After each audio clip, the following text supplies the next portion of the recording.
Hi, I'm Chris. I'm Brandon. And today we're going to be talking about something that came out 2 weeks ago, that being Assassin's Creed Syndicate. You see the cover? There you go. Now put it back, because this is a pretty solid game. I did not play the game. I am the outsider on this review. He's the man that actually played it. He's the insider. What I'm going to be doing, I'm going to be asking him a couple of questions and asking him his thoughts on playing Assassin's Creed Syndicate that he just recently finished about an hour ago. Now the first question goes to you. The most recent thing, Mr. Smith, has been, is it better than Unity? Of course. Now, my second question actually goes to Mr. Smith, is, does it have better gameplay than Unity? Yes, it does. The next thing I would have to ask you is, are the characters likable? Jacob and Amy Fry is. Well, that's a good thing. Now, on my perspective, from what I've seen, Jake and Amy do seem like a very nice couple, but they also seem like they might be a little bit closer than most brothers and sisters are. Did you say nice couple? They First seem- of all, they seem they're like not a nice couple. They're brothers and sisters. See, this is what happens when people does not play the game, but they just watch it out of nowhere, because they just gonna give their opinions and foolish opinions out of nowhere from people like me, though, who actually gives the right opinions, ladies and gentlemen. They're pretty much brothers and sisters, Jacob and Evie Fry, who are very likable characters, and I would like to see a sequel of them, ladies and gentlemen. Well, the first thing I think I'd have to say is, for the people that hate Ubisoft recently, they probably lost a little bit of touch. They say they don't bring back, the original characters that some people actually love. And I say, that's bullshit. That's straight up bullshit. Because, one, they brought back the Prince. The Prince from Persia is actually in this game. He has a relationship with Evie. It's a little bit forced. I didn't see any carpets either. But, it's not Jake Gyllenhaal. I said it ain't Jake Gyllenhaal. So what did you think of the Prince? I thought the Prince was actually pretty good, though. But the thing was, the Prince was just... He was stupid. It was pointless to actually have a love connection, in my opinion, with him and Evie Fry. I didn't see that at all. And then it's just felt so rushed and whatnot at the ending. But I'm not going to spoil that at all, because I don't do that. Yeah, we don't spoil here. No. But I do, because this is a different thing. He doesn't spoil because he's more of the reviewer in this thing. I'm the outsider, so I can spoil because, people do that. Of course. Now, later on in the ending, when Staggett, am I saying that correctly? Mm-hmm. Crawford Staggett, the mustache-twirling guy, a.k.a. Galahad from The Order. He even said to himself, he is a part of The Order. They're connected. Make that link. You heard it. Well, he says The Order as in a sentence. He's not really from The Order 1886, ladies and gentlemen. If you haven't played that game, don't. Well, don't blink. It's that over. shit would be over very quickly. But let's not.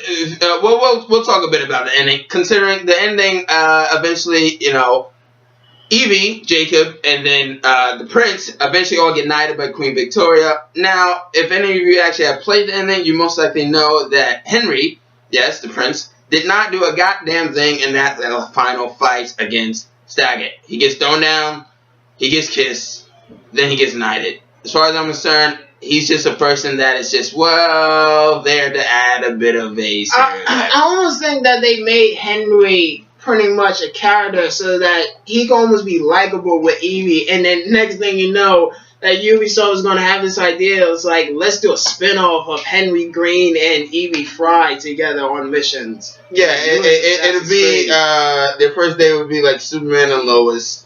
But instead of flying in midair, it would be like on a magic carpet.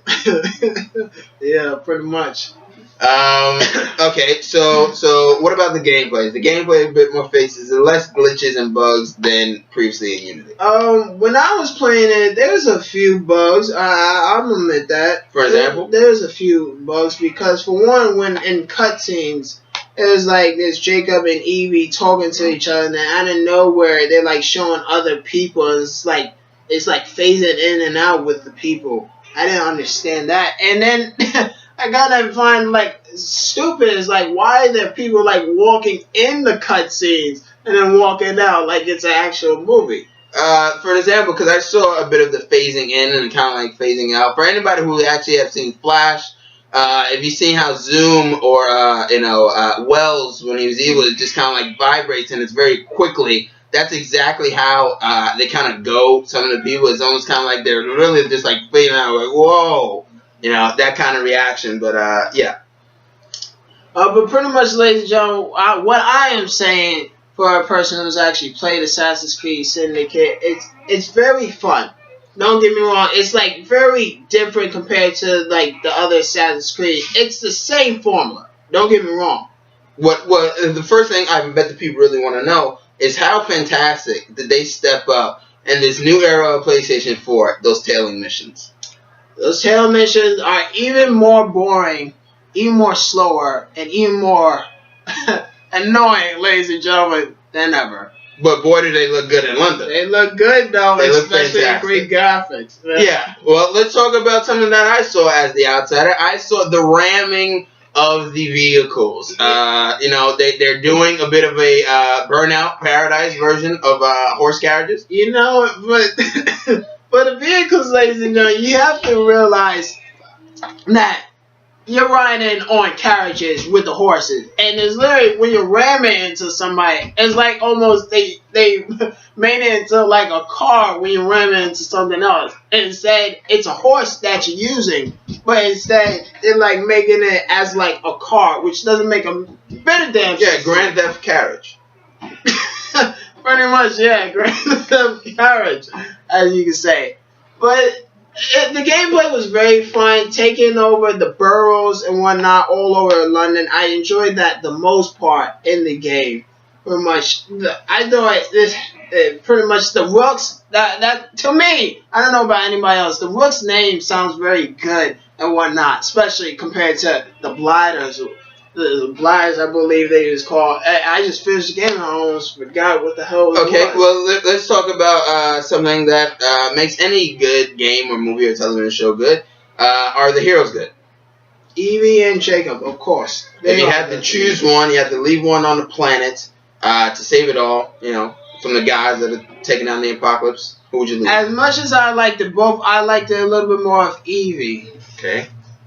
So Jacob was the douchebag everybody said he was. Of course. Even though I tip my hat to him. Jacob just wanted to do... I'm sorry, ladies and gentlemen, but this is my opinion. Jacob just seemed like the person that he just didn't care for nobody. He wanted to do things for himself. As for Evie, she wanted to help people out and go by a code, which I kind of appreciate that since it's part of Assassin's Creed. But then I also saw you actually deal with the final mission where it seemed like you were a bit lost. Trying to get past the guards. As for the final mission, for a quick sake, because some people might realize this, the final mission was like when they was in disguise as Evie was in her dress and Jacob was in his suit. And then pretty much it was like when you had to steal a key from the guard and then you had to go upstairs, but yet you couldn't go past those two guards that's blocking that hallway. So I was like kind of lost. It's like what the hell to really do.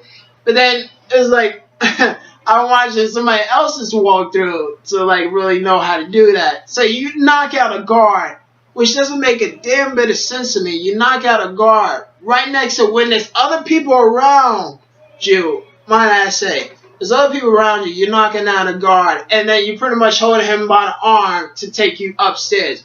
And the funny thing about this is that the guards doesn't even realize that his arm is like hooked up, tied by like Evie, which I find that the most stupidest thing ever. Pretty much. Well, in this day and age, no matter what happens, apparently it's good to see that Assassin's Creed is back in the game. They really took a big breather, from this franchise. Okay. They really, they really pumped it out.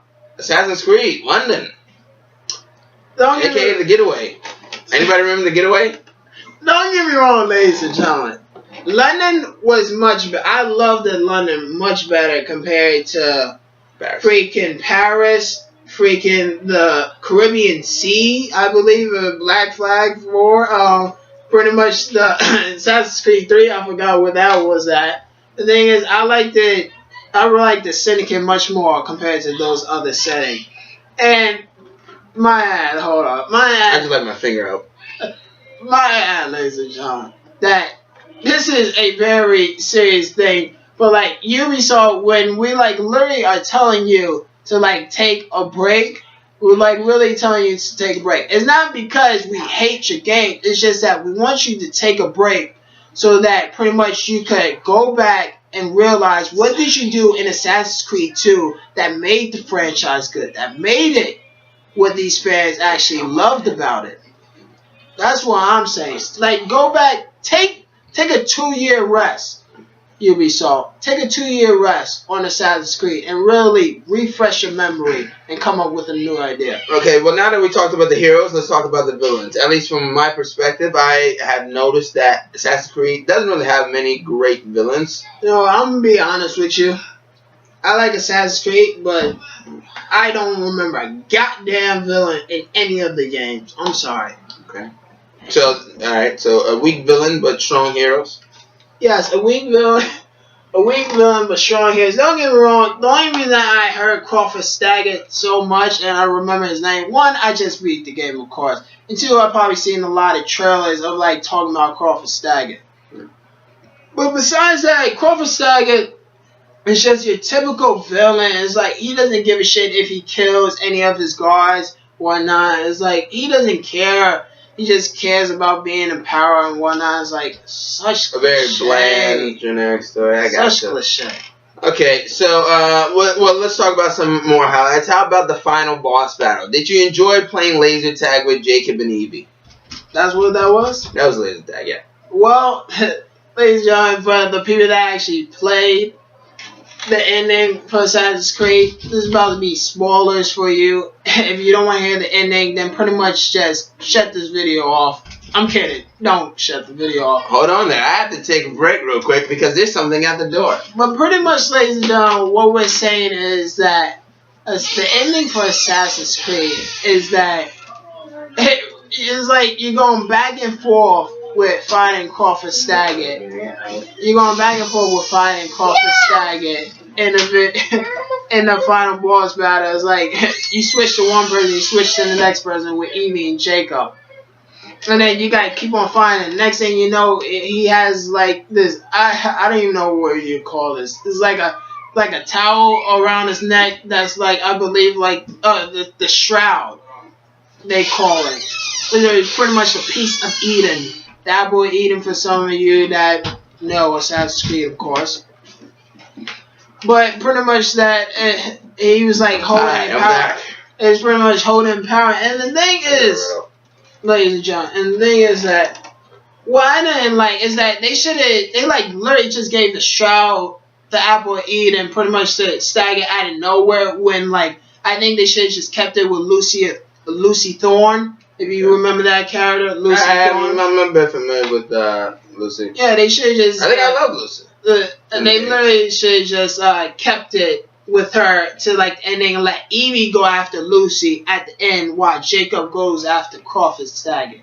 Well, now that we've pretty much wrapped up this bit of review, the final question for this guy and the people that eventually will watch, hopefully you watch, we have 0 subscribers, subscribe now, you saw me doing it, is if you have to list the assassins from the very beginning games and all of the main entry games, how would you rate the assassins? If I had to rate the assassins, ladies and gentlemen, I'm going to be honest with you. It's going to be so cliche. But pretty much at the end, right now, I'm going to just do the top 3 assassins in my opinion. Fair enough. With the top 3 being Jacob and Evie, in my opinion, at number 3. Number 2 would be none other than Edward Kenway. And of course, number 1 would be Ezio Auditore. Well, that's pretty solid. That's the way I see it. Now, if you're wondering why I just stepped out, I had to make a quick run. Now, to end this video, before I say comment, subscribe, I have to tell you people this. This is a very big announcement. Because whenever I make a quick run, whether it be in the live video or whatever it is, because we do not make edits, that is why these videos are like this, I like to run with my Nike Rochers. These things are just top-notch quality. You want to see them? You want to see them? They're brand new. Great deal, Nike. I just want to say thank you. But most importantly, for these people, comment, subscribe, like that shit. I'm Chris. I'm Brandon. Goodbye.